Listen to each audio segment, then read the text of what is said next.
Good morning भाइयों। हम लोग जो पढ़ रहे थे, हाँ तो उसको थोड़ी पता चल रहा है गुड मॉर्निंग है गुड नाइट है। तो हम लोग पढ़ रहे थे क्या, हम लोग पढ़ रहे थे मॉडर्न हिस्ट्री, और मॉडर्न हिस्ट्री में इंट्रोडक्शन क्लास एक हो चुका है। अब हम लोग देखेंगे पुर्तगाली के बारे में। ठीक है, तो पुर्तगाली कंपनी इंडिया में कैसे आता है और कैसे नहीं आता है। तो कल का जो क्लास हुआ था, इससे पहले वाला जो क्लास है उसका थोड़ा सा हम लोग एक झलक में हम लोग रिवीजन कर लेते हैं। तो यूरोप से एक आदमी आता है जो अफ्रीका के कैप ऑफ गुड में फंस जाता है जाके, याद है, और क्या बोलता है कि हम लोग इंडिया आ गए, लेकिन वो इंडिया नहीं रहता है। तो ये आदमी जो है, जो पुर्तगाल से कैप ऑफ गुड में आता है, इसका नाम क्या रहता है? Bartholomew Dias. Bartholomew Dias. एक दूसरा आदमी यहीं से निकलेगा और ये बेचारा चल जाता है नॉर्थ अमेरिका में, इसका नाम होता है कोलंबस। ठीक है, तो यहां तक भारत का खोज अभी तक नहीं हुआ था। कोई दिक्कत है? तो भारत का खोज एक तीसरा आदमी आएगा जो कि ऐसे करके इंडिया में इंटर कर जाता है और इंडिया में आ जाता है। कब? 1498 में। क्या नाम है वो आदमी का? तो वास्को डिगामा। यहाँ तक हम लोग कर लिए थे। और हम लोग देखते हैं कि वास्को डिगामा जब भारत में आया तो इसको क्या क्या मिला था। तो पहले तो 60 गुना फायदा हुआ। ठीक है, 60 गुना फायदा हुआ था। अब्दुल मजीद, ठीक है, अब्दुल मजीद एक गुजराती व्यापारी था जो कि इसको क्या किया था? सहायता किया था। ठीक है, अभी इसको कुछ नहीं आइडिया था वास्को डिगामा की कि भारत में कहाँ क्या करना है। अब ये जब वापस जाता है, कहाँ वापस जब जाता है? पुर्तगाल। तो इसका जो राजा है जिसका नाम है हेनरी द नेविगेटर, तो हेनरी द नेविगेटर को बताता है कि इंडिया के साथ व्यापार कीजिए, इंडिया के साथ व्यापार करने में बहुत ज़्यादा फायदा है। थोड़ा कुछ कपड़ा, ए बाबू कपड़ा देखो तो उधर मुड़ के दो तो हेनरी द नेविगेटर जो है, हेनरी द नेविगेटर को ये बताया कि आप इंडिया से व्यापार कीजिए, इंडिया में बहुत ज़्यादा फायदा है। तो हेनरी द नेविगेटर क्या करता है? तो एक कंपनी इस्टेब्लिश करता है इंडिया में। ठीक है, और उस कंपनी का नाम होता है स्टाडो द इंडिया कंपनी। अब वो स्टाडो द इंडिया कंपनी जो खोलेगा, वो जो है मुख्यतः काली मिर्च का व्यापार करने के लिए आता है। किसके लिए आता है? काली मिर्च का व्यापार करने के लिए। दूसरा कपड़ा, काली मिर्च का व्यापार करने के लिए आता है। और ये काली मिर्च का व्यापार जो करने आता है, तो सबसे पहला चीज है कि वो क्या करता है? तो पहला फैक्ट्री अपना 1503 में, पहला फैक्ट्री 1503 में वो कहाँ खोलेगा? कोची में खोलेगा। ठीक है, अब लेकिन ये खोलना चाहता था कालीकट में, क्योंकि ये आया था यहाँ पे कालीकट ही आया था। कहाँ आया था? कालीकट में ही आया था। तो ये कालीकट में आया था, लेकिन ये कालीकट में नहीं खोल पाता। क्योंकि वहाँ पे जोमेरियन शासक रहता है। ठीक है, तो अब इसका पहला सीईओ बनेगा, दूसरा सीईओ बनेगा, और सबका अपना अपना अलग अलग एक काम होता है। ठीक है, क्या होता है? अपना अपना काम। तो पहला जो सीईओ है, आप लोग स्क्रीनशॉट ले लीजिए, लिए होंगे लोग, मिटा देते हैं इसको। तो पहला जो सीईओ है उसका नाम क्या है?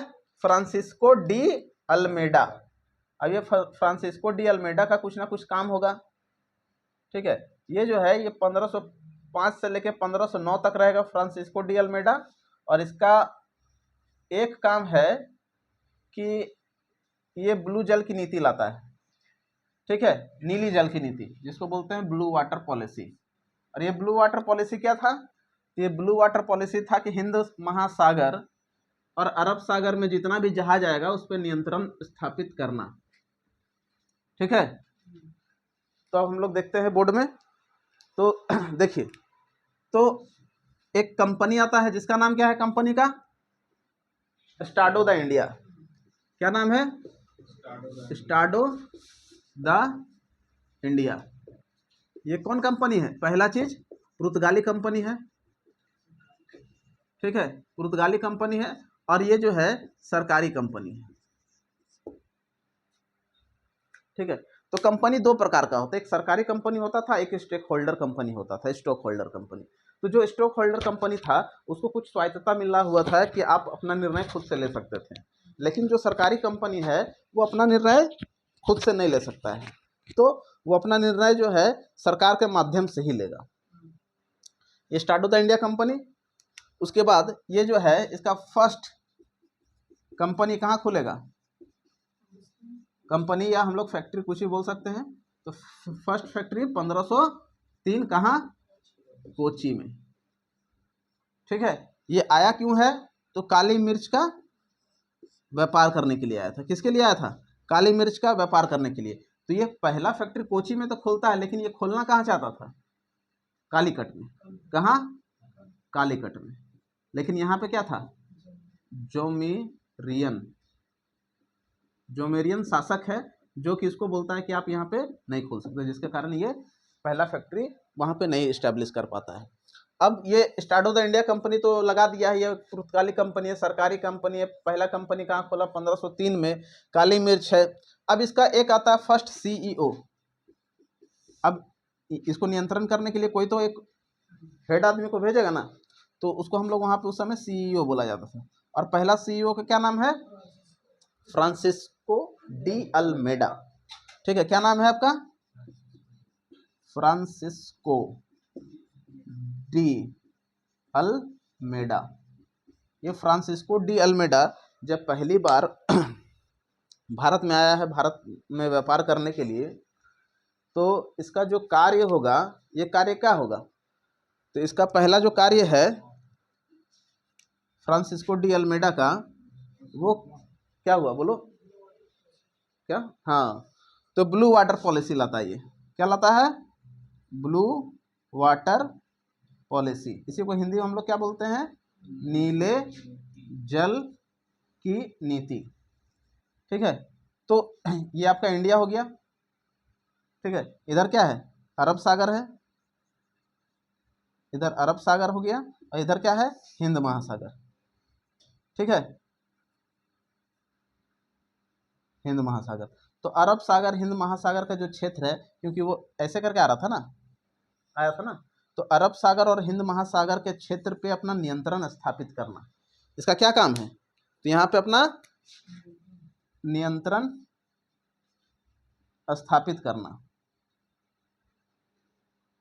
और इस नियंत्रण स्थापित करने के क्रम में इसका बहुत सारा दुश्मन भी बन गया था। तो दुश्मन कैसे बन गया कि आप कोई भी देश, अगर कोई भी यूरोप का कंट्री अगर इंडिया पे आएगा, तो क्या है, तो इसको इसका सामना करना पड़ेगा ना, ब्लू जल की नीति का सामना करना पड़ेगा। ठीक है, और एक टर्म है कार्स डर्मेडा। और ये कार्स डर्मेडा क्या था, तो इस कार्स डर्मेडा इसके बाद वाला जो सीईओ आएगा वो लाता है। ठीक है, जिसका नाम होता है अल्बुर्ग। तो वो क्या करता, तो वो लाता है कार्स डर्मेडा। और कार्स डर्मेडा क्या है, तो एक प्रकार का टैक्स है। तो वो टैक्स क्या था, तो हिंद महासागर और अरब सागर से जो भी जहाज निकल के जाएगा या जो भी यहाँ से इंटर करेगा, उसको एक प्रकार का टैक्स देना पड़ेगा। तो ये टैक्स तो जो पुर्तगाली कंपनी है इसके लिए तो बहुत अच्छा है, लेकिन कहीं ना कहीं वो दूसरों कंपनी के लिए हानि है। अब दूसरा कंपनी के लिए जब हानि है, तो दूसरा कंपनी इसका विरोध करेगा ना जी, तो विरोध करता है, तो ये एक क्या हो जाएगा, उसका असफलता का कारण हो जाएगा। समझ में आ रहा ना, तो आप यहाँ तक तो समझ में आ गया होगा। यहाँ तक कोई दिक्कत है आपको, तो आप लोग अगर कोई दिक्कत है तो आप लोग इसका स्क्रीनशॉट लीजिए और हम लोग इससे आगे बढ़ते हैं।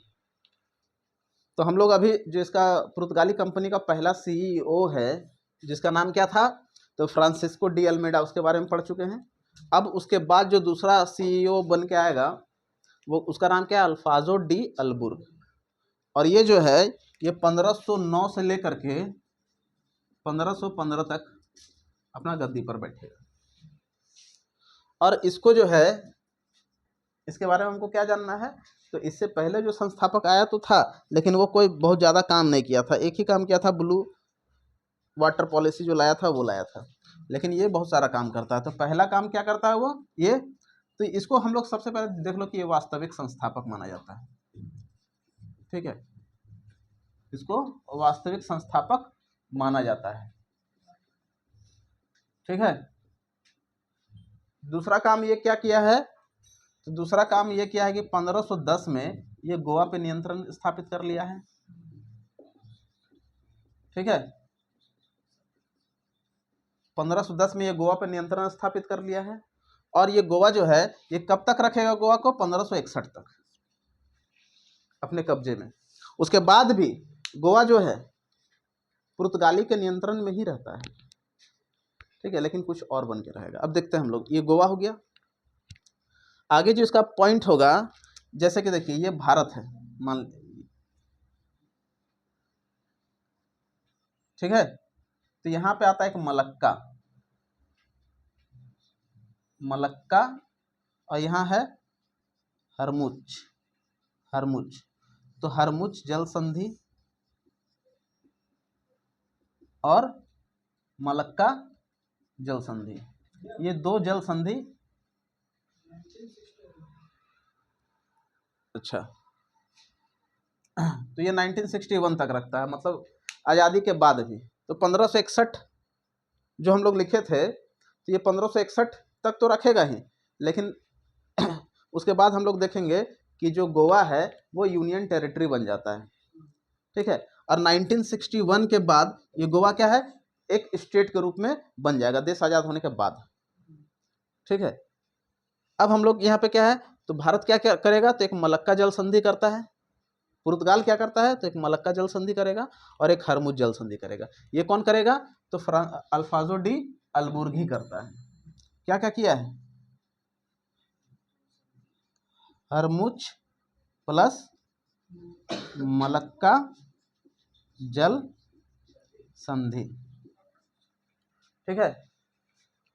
तो उसके बाद ये क्या लाता है, तो कास्डर्मेडा,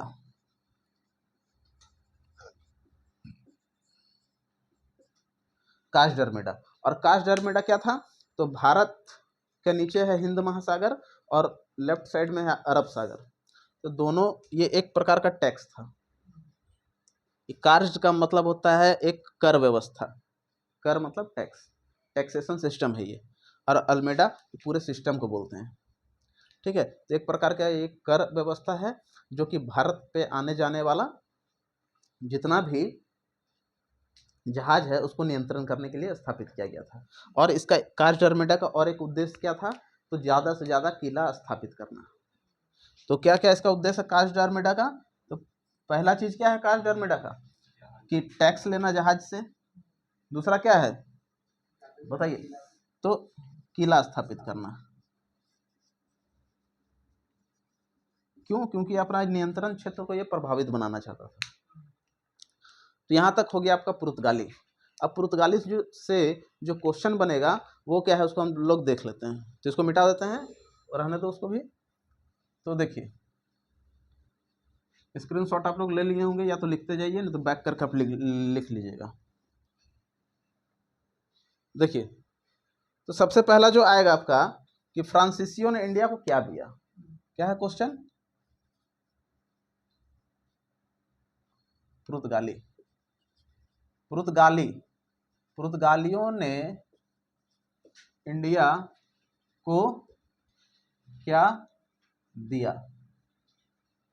तो ये क्या देगा, पहला चीज जो है ये आपको देगा अफीम की खेती। क्या दिया है, अफीम की खेती। दूसरा क्या है, प्रेस, ठीक है, क्या दिया है, प्रेस। जो भारत में आज भी हम लोग प्रेस व्यवस्था चल रहा है, ये प्रेस व्यवस्था का स्थापना का श्रेय किसको जाएगा, तो पुर्तगालियों को जाएगा। किसको जाएगा, पुर्तगालियों को जाएगा इसका स्थापना का श्रेय। तीसरा क्या देगा, गोथिक स्थापत्य, मतलब आर्किटेक्ट। और एक क्या देता है बताइए, चौथा जो है, वाह, जहाज बनाने का नया तकनीक। जहाज बनाने का, जहाज निर्माण का नया तकनीक जो है ये भी पुर्तगालियों के द्वारा दिया गया है, ठीक है। अब देखिए, तो पुर्तगालियों ने इंडिया को क्या क्या दिया है, तो अफीम की खेती करना सिखाया है, प्रेस दिया है, ठीक है। उसके बाद आर्किटेक्ट दिया है, गोथिक स्थापत्य दिया है, जहाज बनाने का नया तकनीक दिया है कि जहाज कैसे निर्माण किया जाएगा, क्योंकि अब जो है मुख्य रूप से जलमार्ग जो है वो मुख्य धारा में बढ़ने लगा है, मतलब अब जो है मैक्सिमम व्यापार ये जल के रास्ते से ही होता है। अब जल के रास्ते से ही होता है तो जहाज बनाने का एक नया तकनीक जरूरी था। ठीक है, तो और एक क्वेश्चन आता है आपका, द विंडो ऑफ पोर्टुगीज किसे कहेंगे? गोवा को। तो गोवा को क्या बोला जाता है? The window of Portuguese. अब अगला जो क्वेश्चन इसमें बनेगा कि हम लोग जानते हैं कि ये कंपनी ज़्यादा दिन तक नहीं चला है, इसका आप लोग स्क्रीनशॉट ले लीजिए पहले। हम लोग पुर्तगाली कंपनी पढ़ रहे थे। अब पुर्तगाली कंपनी का असफलता का कारण भी हम लोग जानेंगे, क्योंकि पुर्तगाली कंपनी जो है ज़्यादा दिन तक भारत में टिक नहीं पाता है। ठीक ठाक टिकेगा, लेकिन बहुत ज़्यादा दिन तक नहीं टिक पाता है। इसका बहुत सारा कारण है। ठीक है, तो क्वेश्चन क्या बनेगा? पुर्तगाली कंपनी की असफलता का के कारण क्या क्या है? तो पहला जो इसका कारण बनेगा, ये एक सरकारी कंपनी थे। ठीक है, क्या था? तो सरकारी कंपनी। अब सरकारी कंपनी होने के कारण इसका जो भी डिसीजन है ये किसके द्वारा, कहाँ से लिया जा रहा है? पुर्तगाल से लिया जा रहा है। ठीक है, अब पुर्तगाल से अगर सारा डिसीजन लिया जा रहा है और पुर्तगाली सरकार भारत में है नहीं, पुर्तगाल का कंपनी है, तो पुर्तगाल के लोगों को क्या है, तो कुछ फ्रीडम दिया जाना चाहिए था, जिससे कि वो अपना साम्राज्य का विस्तार कर सके या इस्टेब्लिशमेंट कर सके। ठीक है, लेकिन इसको कोई भी स्वायत्तता नहीं दिया गया था। जो भी डिसीजन था पुर्तगाली कंपनी लेता था और इसको उसका पालन करना पड़ता था, चाहे वो पुर्तगालियों के हित में हो या ना हो, उचित हो या अनुचित हो, दोनों ही केस में पुर्तगाली को उसका बात को मानना पड़ता था। दूसरा जो पुर्तगाली का कंपनी का असफलता का कारण है वो था कास डर्मेडा। ठीक है, तो ये कास डर्मेडा क्या था? तो ये एक टैक्स व्यवस्था है, और टैक्स व्यवस्था है अब भारत पे जाने और भारत से आने के लिए आप टैक्स लगा रहे हैं। तो टैक्स लगा रहे हैं तो बिना मतलब का बहुत सारा दुश्मन आप पाल रहे हैं। अब जो आदमी आपको टैक्स दे रहा है वो कहीं ना कहीं आपसे नाराज भी है, भारत का लोग भी नाराज है, क्योंकि भारत का जहाज जब दूसरे देश जा रहा है तो आप उससे टैक्स ले रहे हैं। तो जिसके कारण भी ये भी एक क्या है, तो कारण बनता है असफलता का। तीसरा जो इसमें कारण बनेगा वो कारण क्या बनेगा? ईसाई मशीनरीज।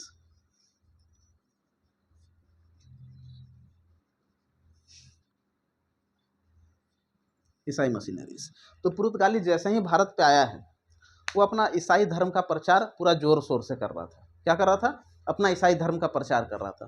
तो ईसाई धर्म का जब प्रचार वो कर रहा है तो भारत के लोग कुछ मानते हैं चाहे नहीं मानते हैं, धर्म को सर्वोपरि मानते हैं। ठीक है, भारत के लिए उसका धर्म से बड़ा कुछ नहीं है, भारत देश के लोगों के लिए। तो भारत देश के लोग का अगर धर्म पर अगर बात हो जाएगा तो धर्म के कारण ही 1857 जैसा विद्रोह भी हुआ है भारत में, और अभी भी धर्म को लेकर बहुत सारा विवाद है। मूवी में भी देख रहे होगे बॉयकॉट, तो कोई सनातन धर्म का बहिष्कार, कोई सनातन धर्म को थोड़ा सा इधर उधर कर दिया या बोल दिया तो मूवी बॉयकॉट हो जाता है, हीरो बॉयकॉट हो जा रहा है, एक्टर बॉयकॉट हो जा रहा है। तो क्या है कि धर्म को लेकर के शुरू से ही भारत के भीतर, भारत के लोगों के भीतर एक भावना रहता था। तो और ये क्या है, ईसाई धर्म को भारत में प्रचार करवा रहा था, जबरदस्ती लोगों को क्या है तो ईसाई बना रहा था, या लोगों को लोभ दे करके ईसाई में कन्वर्ट करवाता था। अब इंडियंस है तो इंडियंस को कुछ नॉलेज नहीं है, ये लोग क्या था, तो ये पश्चिम के देश हैं। ठीक है ना, तो अब ये क्या है, तो वेस्टर्न कल्चर इंडिया में इस्टेब्लिश करना चाहते थे, जिसके कारण भी पुर्तगाली कंपनी को असफलता होता है। अगला क्या कारण बनता है? अगला क्या कारण बनता है इसका असफलता का? East India company.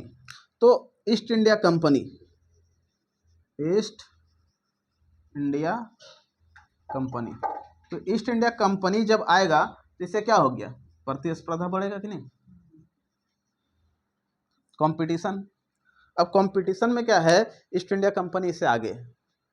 इसलिए आगे है क्योंकि ईस्ट इंडिया कंपनी सरकारी कंपनी नहीं। अब ये सरकारी कंपनी नहीं है, एक प्राइवेट कंपनी है, ठीक है, स्टॉक होल्डर कंपनी है।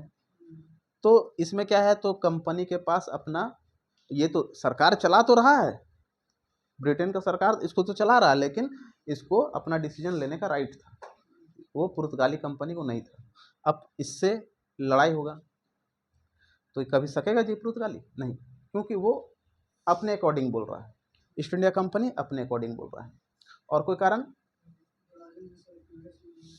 तो अगला, अब देख रहा है कि इंडिया में इसको बहुत ज़्यादा दिक्कत हो रहा है, ठीक है, व्यापार करने में।